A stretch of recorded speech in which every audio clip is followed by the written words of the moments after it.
Unahin natin ang mga pinanganak ng Year of the Rat. Mag-ingat sa pagbili ng mga gamit sa mga sellers na hindi katiwa-tiwala. Kahit medyo mahal sa authorized shop and seller, sigurado ka naman na hindi ka madadaya sa quality. Blue at 8 ang swerte kay Year of the Rat.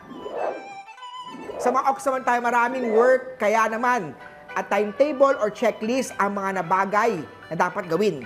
Sa mga nais naman ng career change, choose your job wisely. Manghingi ng advice sa mga tao experience sa mga bagay nito. Magpa-astrology reading kay Master Hans Kua.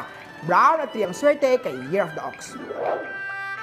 Sa mga Year of the Tiger naman, huwag padalos-dalos lalo sa pag-ibig. Make sure na hindi pagsisisihan ang relasyon bago magpatali sa iyong partner. Maintain a happy continence always. Learn to move on sa mapapait na relasyon para pumasok muli ang bagong pag-ibig. Red at 2 ang swerte kay Year of the Tiger. Magkaroon naman ng strength ang samahan ng mag-asawa sa mga pinanganak ng Year of the Rabbit. Sa mga single naman, huwag madaliin ito. Hintay-hintay lang sa darating para sa'yo.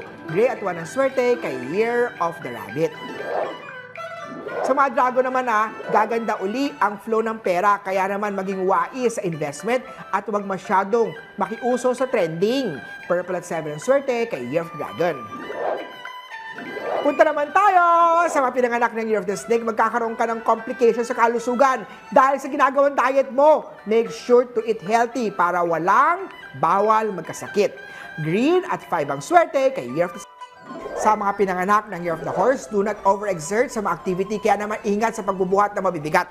Sa paglalaro ng sports naman pag nag-gym ka, take care sa mga lumbar area. Gold at 7 ang swerte kay Year of the Horse.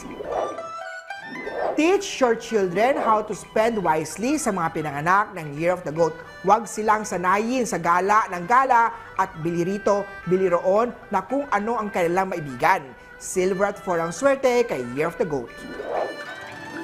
Sa mga pinanganak naman ng Year of the Monkey, iharap ang desk o uluhan ng kama sa southeast or northeast dahil ito ang lucky direction mo.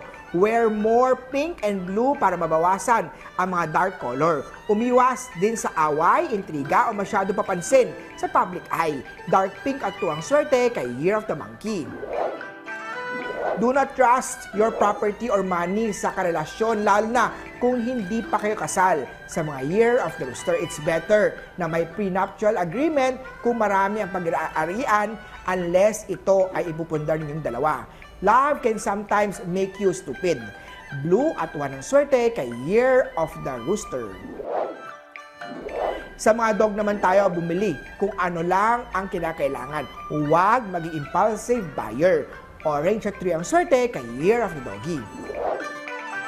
At syempre, hindi papahuli ang mga Year of the Piggy. Magsabit ng dream catcher sa uluhan at higaan para makaiwas sa mga bangungot.